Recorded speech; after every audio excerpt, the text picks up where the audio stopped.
James Allen. Chapter 6. Good Results.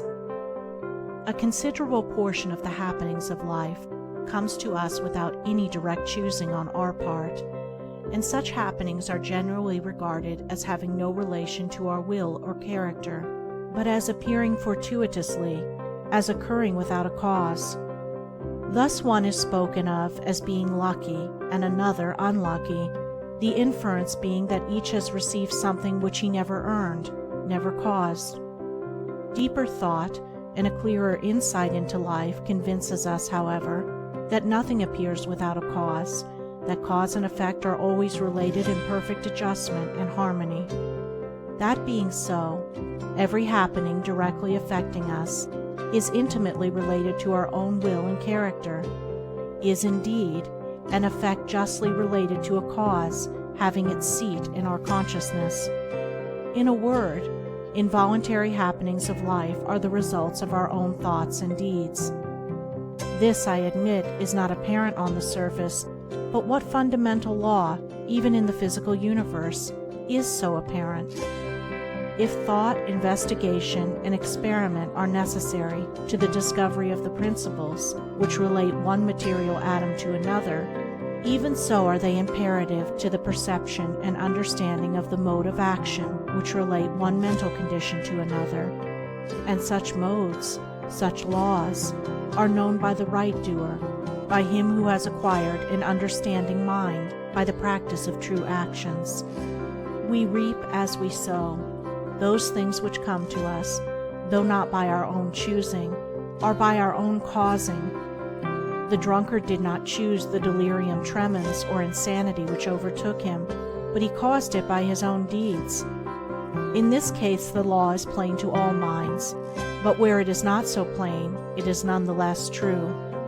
Within ourselves is the deep-seated cause of all our sufferings, the spring of all our joys.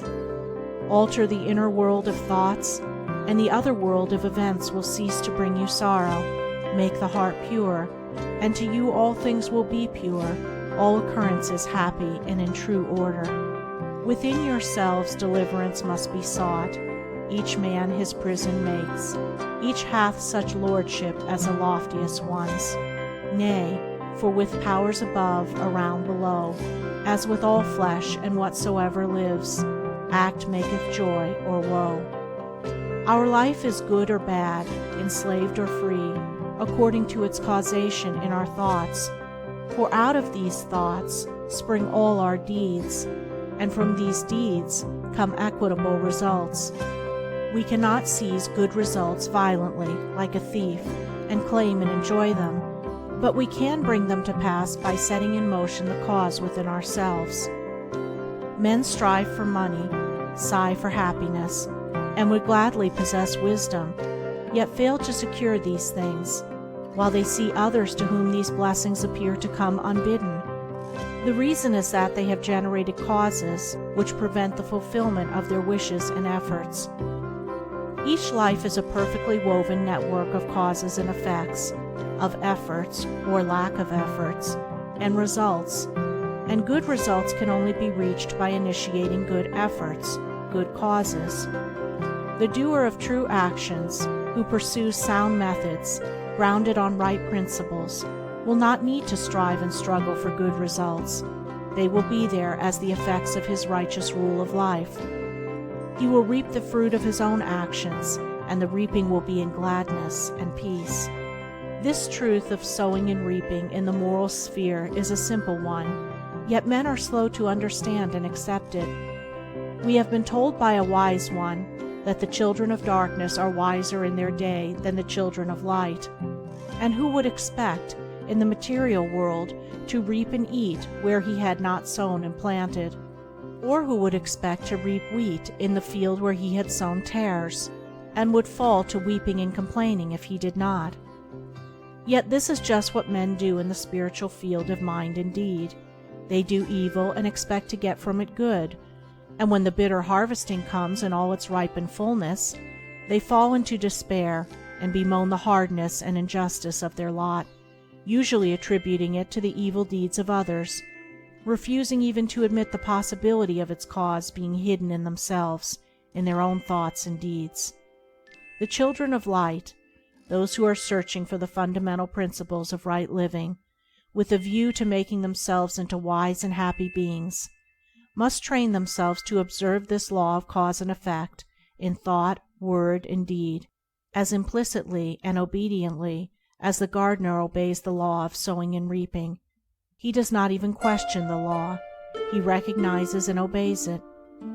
When the wisdom which he instinctively practices in his garden is practiced by men in the garden of their minds, when the law of the sowing of deeds is so fully recognized that it can no longer be doubted or questioned, then it will be just as faithfully followed by the sowing of those actions which will bring about a reaping of happiness and well-being for all.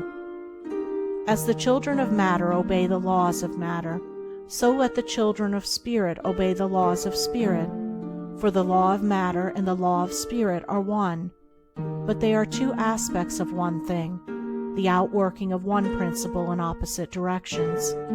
If we observe right principles or causes, wrong effects cannot possibly accrue.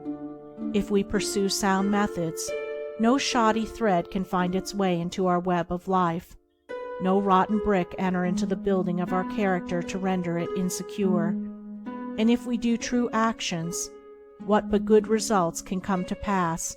For to say that good causes can produce bad effects is to say that nettles can be reaped from a sowing of corn. He who orders his life along the moral lines thus briefly enunciated will attain to such a state of insight and equilibrium as to render him permanently happy and perennially glad. All his efforts will be seasonally planted, all the issues of his life will be good, and though he may not become a millionaire, as indeed he will have no desire to become such, he will acquire the gift of peace, and true success will wait upon him as its commanding master. End of Chapter 6. Recording by Andrea Fiore. www.andreafiore.name.